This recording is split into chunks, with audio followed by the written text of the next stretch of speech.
नमस्कार शेतकरी मित्रांनो, मी विक्रम जाधव, सफल seeds and biotech limited Jalna या कंपनीतून. आज आपण तुम्ही जो हा प्लॉट बघू शकताय, हा पूर्ण प्लॉट सफल सीडच्या चिंटू ह्या व्हरायटीचा आहे.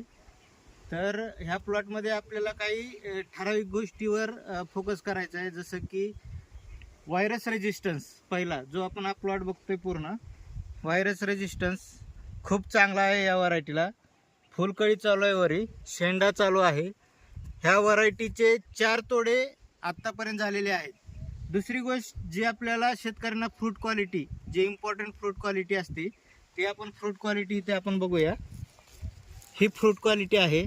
सगळ्यात महत्त्वाचं, चुहा सेगमेंटमध्ये आपल्याला लेंथ जी पाहिजे असते 6 ते 8 सेंटीमीटरपर्यंत, ती लेंथ तुम्हाला इथं दिसून येते आहे. स्पाइक जे काटे, जे सगळ्यात इम्पॉर्टंट आहेत, की ट्रान्सपोर्टला, एक्सपोर्टला किंवा बाहेर पाठवताना हे स्पाइकमुळे आपली क्वालिटी टिकून राहते, ज्यामुळे डॅमेज होत नाही. हे मी फ्रूट पूर्ण दाबतोय, तुम्ही बघू शकता माझ्या हाताला पण वन पडत आहेत.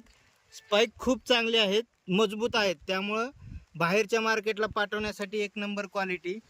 कलर ग्रीन कलर आहे, जो शायनिंग आहे ती खूप चांगली आहे. जे तुम्ही इथं सेटिंग पण पाहू शकता, पूर्ण 1 2 3 4 5 6 7 8 आणि पूर्ण हे फ्रूट्स आहेत जे पानाखाली झाकलेले आहेत.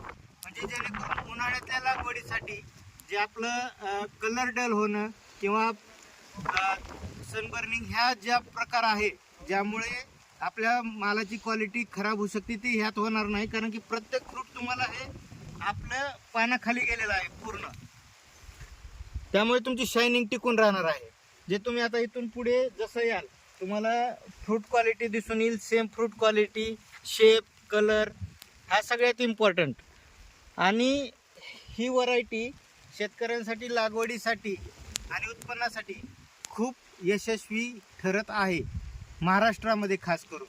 तर सर्व शेतकरी बंधूंना, जे पण विदर्भातील, खानदेशातील जे शेतकरी बंधू आहेत, की ज्या खूप मोठ्या प्रमाणात चिंटू म्हणजे ह्या सेगमेंटमधील कारल्याची लागवड होती, त्यांनी आवर्जून सफल सीडच्या चिंटू ह्या व्हरायटीला प्राधान्य द्यावे. धन्यवाद.